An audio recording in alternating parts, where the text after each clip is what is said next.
Ugh, what happened? I wake up and find myself on the edge of a dirt road leading into a deep forest. My car is on the road in smithereens. Pieces of it lay scattered around me like the memories of the incident that I need to rebuild. I pull myself off of the ground. For someone who just got blown away by a burst of light, I'm not in bad shape. A little sore and my vision is a bit cloudy, but other than that, not too bad. I carefully make my way to the remains of my car and investigate the damage. My vision clears up and I look closer. I step around carefully like some sort of deer learning to walk as I avoid metal scraps and glass shards. As I lift the scrap from the accident, a bright light reflects into my eyes. On the ground, next to what I can only assume was once a bumper, is a shiny, smooth black orb. As I pick it up, a warm buzz runs through my body. It's an odd, obsidian-colored sphere, almost like a giant glass marble the size of the palm of my hand. It's smooth and glossy, yet it doesn't seem fragile. In fact, its simple appearance seems like some sort of facade to hide the true potential inside. The longer I hold it in my hand, the stronger the buzz becomes. Like crackling electricity running through my veins, it fills my body with a warm buzz, and my head with a blanketed hum. I can't deal with this right now. I shove the orb in my pocket and start my way back to town. I have to freeze as I see the skyline of the town I once knew. The once brick-red town is now sleek, white, and more advanced than anything I've ever seen before. What happened to Springshard? As I limp into the town limits, I hear a voice. Oh my gosh! I turn and see a teenage girl with a long red ponytail standing in the doorway of an ice cream shop with a sign reading, "I scream, you scream, we all scream," into the void. Well, that definitely wasn't here last time. She runs up to me and gives me a hug. Taryn, you're alive! I can't believe it! Wait a minute. Lena? You grew up!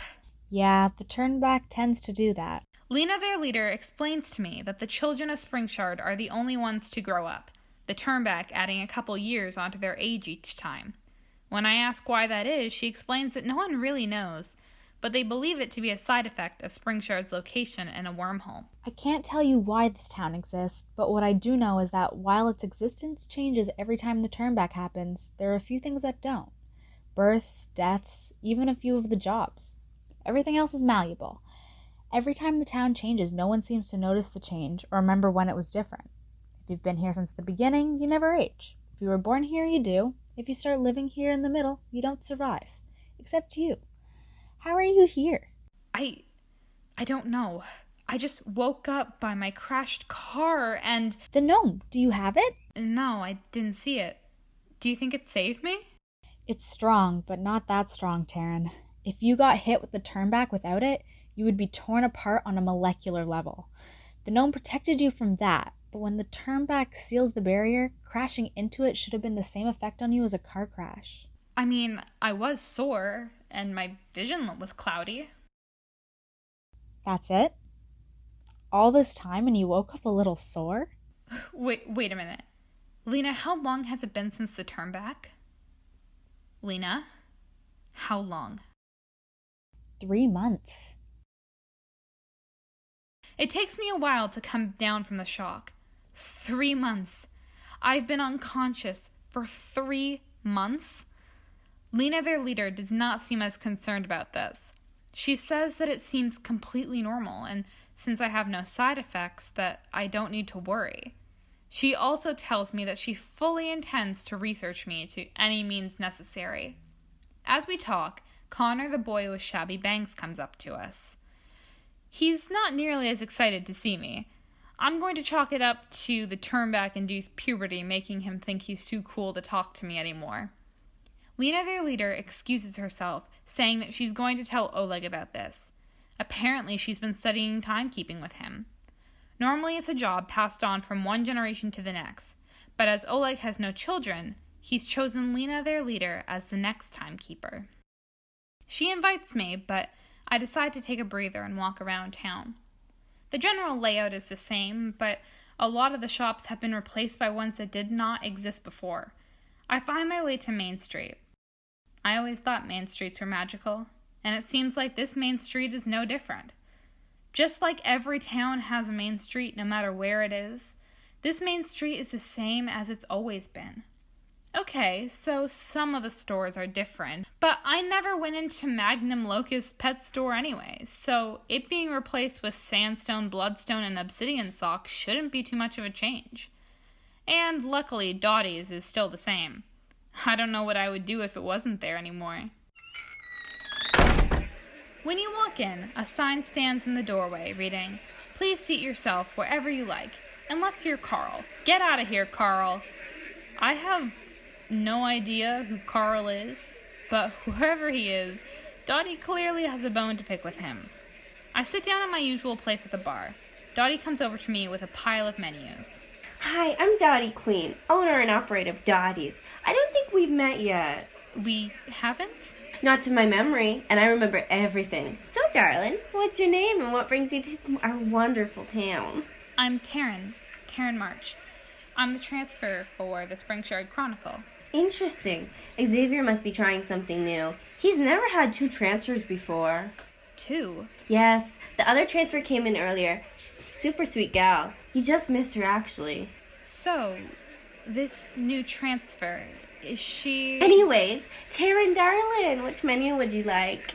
Is there multiple? Of course. There's the breakfast menu, brunch menu, lunch menu, lopper menu, supper menu, dessert menu, snack menu, kids menu, full-grown goat menu, frog menu, 8-eyed astral being menu, and sentient blob floating black goo menu. Wow, lots of choices.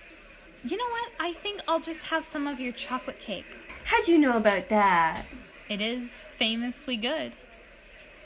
This seems to satisfy Dottie, and she makes her way to the kitchen to get my cake. To the side of the bar, I notice a small display with tourism maps. I grab one and take the complimentary Sharpie that is legally required to accompany any meal in Springshard. I mark down my location on the map, and I mark down the locations that have stayed the same since I first came to Springshard. Even my house has changed locations. Throughout my meal, I look around the diner for people that I know. In the far corner, I spot Sheriff Orion Fairbrook in a flashy, sparkling top and striped sports jacket. Across the diner, Mayor Tetra Burns has cut 2 holes in her menu and is glaring at Orion through them. Xavier is sitting down the bar for me, shamelessly flirting with Dottie in a throwaway attempt to get the recipe for her chocolate cake. While it's comforting to see that few things have changed, it also creates a type of pain I didn't know existed. Their lives are going on without me, and they don't even know that I exist. Well, they went on after the turn back. I have to as well. After I finish my cake, I pay and wander the town, taking notes on my map of what buildings have changed, where places used to be, and try to make sense of it all. As the sun starts to set, I remember what Dottie had said earlier. There's another transfer here. I navigate through my new map to my old house at its new address on Road Street. As I approach the lavender house, I pause. This transfer has never met me, and she has no idea what to expect in this town. I slowly reach for the door and knock. After a moment, I hear a voice asking who it is. My name is Taryn March. I'm a transfer like you. A few seconds later, the door opens, revealing to me a woman with thick black hair. It's you.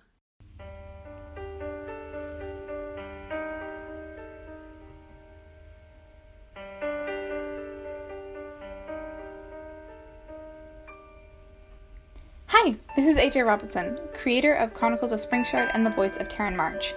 I just wanted to thank you for listening to this episode and for sticking it out through the hiatus. I'm so glad to bring you Season 2 of Chronicles of Springshard. If you like this episode and want to know when the next episode is up, feel free to follow us on Facebook and Instagram at Springshard Chronicle for weekly updates and teasers. Episode 2 will be up on March 6th. If you like this episode and would like to listen to it even when you don't have Wi-Fi, it is available for download. If you want to listen while looking at a picture of the super cool cover art, you can also listen on YouTube. Check our social media for more information. The awesome music you are listening to right now is by Chaos Emerald on YouTube. Go check out her channel once this episode is done. In fact, if you're listening on YouTube, I'll even give you a link in the description below. You can also check her out on Instagram and Twitter at EmmaJoyceY. The voice of Lena was Kirsten Gorman. The voice of Dottie was Olivia Hansen. And the voice of the new transfer, well, you'll find that out next week. Special thanks to Jess Milton, Derek Taggart, and to you, listening right now. Welcome back to Springshard.